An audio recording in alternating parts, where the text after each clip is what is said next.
Hello everyone, आप सभी का स्वागत है। आज हम पढ़ेंगे स्ट्रक्चर ऑफ स्पर्म। स्पर्म की संरचना के बारे में जानेंगे। स्पर्म बनता कैसे है, स्पर्म का निर्माण कैसे होता है, ये हमने मेल रिप्रोडक्टिव सिस्टम में जाना था या पढ़ा था। अगर आपको आज का ये वीडियो पसंद आता है तो इसे लाइक करें, शेयर करें और कमेंट करके ज़रूर बताएं। अगर आप हमारे इस चैनल पर नए हैं तो सब्सक्राइब करके बेल आइकन को प्रेस करें ताकि हमारी ये वीडियो आप तक सबसे पहले पहुंचे और आप इन वीडियो का लाभ उठा सकें। हम पढ़ेंगे स्ट्रक्चर ऑफ स्पर्म। स्पर्म के बारे में जानेंगे। स्पर्म दिखता कैसे है, स्पर्म का आकार कितना होता है, स्पर्म होता क्या है।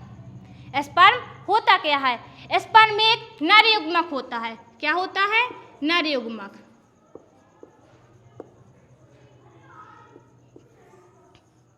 स्पर्म में एक नर युग्मक होता है।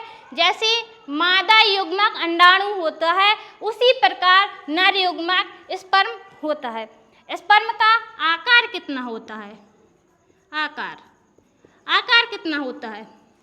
स्पर्म का आकार 60 माइक्रोन यानी कि 60 माइक्रोमीटर होता है। स्पर्म का आकार 60 माइक्रोमीटर होता है। अब इसकी आकृति, स्पर्म की आकृति होती कैसी है? ह्यूमन में स्पर्म की आकृति चम्मच के आकार की होती है, यानी कि मैन में स्पर्म की आकृति चम्मच के आकार की होती है। जबकि अनेक जीवों में इसकी आकृति भिन्न भिन्न होती है। किसी में लंबवत होगा, किसी में गोलाकार होगा, किसी में इसकी संरचना हुक्नुमा होती है। स्पर्म को मुख्यतः 4 भागों में बांटा गया है। कितने भागों में? स्पर्म को मुख्यतः 4 भागों में बांटा गया है। कुछ किताबों में इसके केवल 3 ही भागों के बारे में बताया गया है। 3 ही भागों के बारे में बताया गया है, लेकिन कुछ में इसको 4 भागों में बांटा गया है। सबसे पहला भाग होता है हेड, यानी कि सिर। बीच में होती है ग्रीवा। फिर आता है मिडिल पार्ट, मध्य भाग, स्पर्म का मध्य भाग। सबसे पीछे होती है टेल, पूंछ। अब हम जानेंगे स्पर्म के हेड के बारे में। स्पर्म के सिर के बारे में पढ़ेंगे, वह वर्क कैसे करता है, क्योंकि निषेचन क्रिया के दौरान केवल स्पर्म का सिर ही काम आता है। जब भी वह एग के साथ फर्टिलाइज होता है तो केवल उसका सिर यानी कि हेड ही उसके अंदर जाता है, एग के अंदर जाता है, और बाकी का ये जो भाग बचता है बाहर ही रह जाता है, एग के अंदर नहीं जा पाता। ये जो टोपीनुमा संरचना दिख रही है, हेड के ऊपर एक टोपीनुमा या घुंडीकार संरचना दिख रही है, इसी एक्रोसोम कहा जाता है। क्या कहा जाएगा? एक्रोसोम कहा जाएगा। एक्रोसोम का कार्य क्या होता है? स्पर्म में एक्रोसोम का कार्य क्या होता है? एक्रोसोम एक विशेष प्रकार का एंजाइम निकालता है, जिससे वह ये हो गया जैसे अंडाणु की बाहरी परत को भेदने का कार्य करेगा। ये स्पर्म, ये है अंडाणु, ये है स्पर्म। जब अंडाणु की परत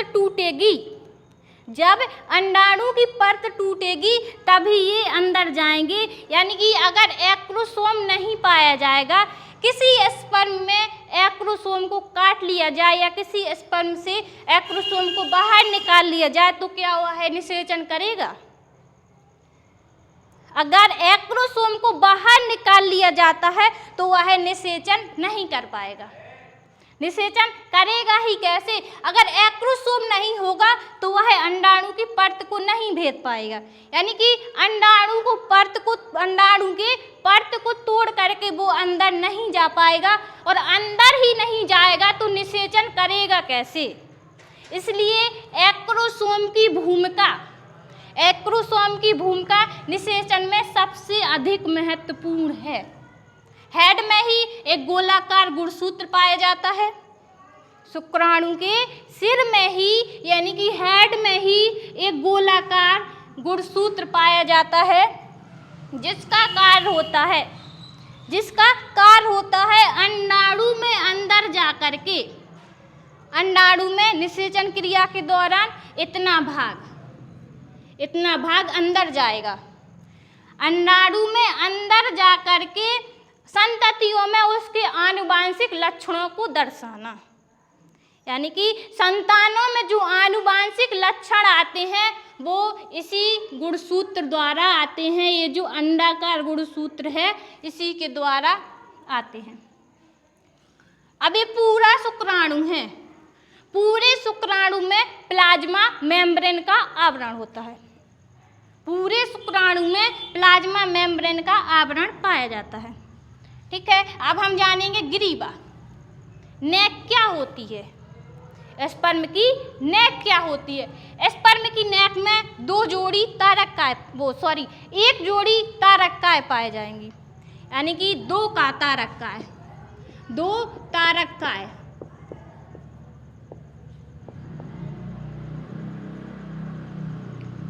स्पर्म की नेक में 2 तारकाएं उपस्थित होंगे। कितने तारकाएं? 2 तारकाएं उपस्थित होंगे। सिर के मध्य यानी कि सिर के पास वाला तारका निषेचन क्रिया के दौरान अंडाणु में प्रवेश करेगा। एक तारका निषेचन क्रिया के दौरान अंडाणु में प्रवेश करेगा, जो कि निषेचन क्रिया के बाद एग में जो पहला विदलन होता है उसका कार्य करता है, उस पहले विदलन के कार्य में आता है। दूसरा तारक काय होता है, उसका कार्य क्या होता है? जो दूसरा तारक काय होता है उसके पूंछ के अक्षीय तंतु, ये होता है अक्षीय तंतु का निर्माण करता है। अब आते हैं मध्य भाग, मिडिल भाग। मध्य भाग के बारे में जानेंगे। इसमें साइटोप्लाज्म कोश का द्रव्य पाया जाता है।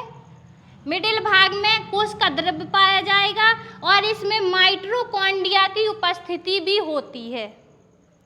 अब स्पर्म में माइटोकॉन्ड्रिया का काम क्या होगा? स्पर्म में माइटोकॉन्ड्रिया उपस्थित क्यों होगी? स्पर्म में माइटोकॉन्ड्रिया का काम होता है शुक्राणु को गति करने के लिए ऊर्जा देना। आप सभी जानते ही होंगे कि जहाँ पर माइटोकॉन्ड्रिया होती है वहाँ पर ऊर्जा ही ऊर्जा होती है, यानी कि माइटोकॉन्ड्रिया को ही ऊर्जा गृह या पावर हाउस कहा जाता है। माइटोकॉन्ड्रिया ऊर्जा का गृह होती है। जो माइटोकॉन्ड्रिया यहाँ पे होगी वह जब शुक्राणु गति करेगा तभी तो वह फीमेल रिप्रोडक्टिव सिस्टम के फैलोपियन ट्यूब में जाकर के एग से निषेचन करेगा। अगर शुक्राणु में गति नहीं होगी तो वही एक ही जगह पर स्थित रह जाएगा, वो निषेचन कर ही नहीं पाएगा। जिस ऊर्जा की आवश्यकता पड़ती है गति करने के लिए, जिस ऊर्जा की आवश्यकता पड़ती है उसे माइटोकॉन्ड्रिया ही देती है, यानी कि वह ऊर्जा माइटोकॉन्ड्रिया से प्राप्त होती है। अब हम जानेंगे इसके सबसे पिछला भाग। ये सबसे पिछला भाग होता है पूंछ। स्पर्म का सबसे पीछे वाला भाग होता है पूंछ। पूंछ एक लंबवत धागेनुमा संरचना होती है, जो शुक्राणु को गति प्रदान करता है। यानी कि शुक्राणु को गति इसी पूंछ के माध्यम से ही प्राप्त होती है। जिस प्रकार की मछलियों में भी पूंछ पाई जाती है, या जो तैराक होते हैं मछलियों में पूंछ पाई जाती है, तब वह जिग जैग वाली गति करेगा। यानी कि इस टाइप की गति करता मछलियाँ भी इसी प्रकार की गति करती हैं और ऐसे आगे बढ़ती चली जाती हैं। उसी प्रकार ये जो स्पर्म होता है ये भी जिगजैग वाली गति करेगा और इस टाइप की गति करता हुआ वह आगे बढ़ता चला जाएगा। पूंछ का केवल इतना ही काम होता है, निषेचन क्रिया के दौरान केवल उसका हेड ही अंदर जाएगा। याद रखने वाली बात है, निषेचन क्रिया के दौरान अंदर क्या जाता है? क्या पूरा का पूरा शुक्राणु अंदर चला जाता है अंडाणु के? नहीं, निषेचन क्रिया के दौरान केवल और केवल शुक्राणु का हेड ही अंदर जाएगा। अब मनुष्य के एक स्खलन में कितने स्पर्म निकलते हैं? मनुष्य के एक स्खलन में कितने स्पर्म निकलते हैं? इसमें निकलते हैं 20 से 40 करोड़ के बीच में निकलते हैं। 20 से 40 करोड़ के बीच में निकलते हैं। किसी किसी बुक में 200 से 400 मिलियन भी दिया रहता है, लेकिन किसी बुक में इतना भी दिया रहता है, जिसमें से इतने शुक्राणुओं में से 60% शुक्राणु सामान्य आकृति के होने चाहिए, लेकिन 40% शुक्राणु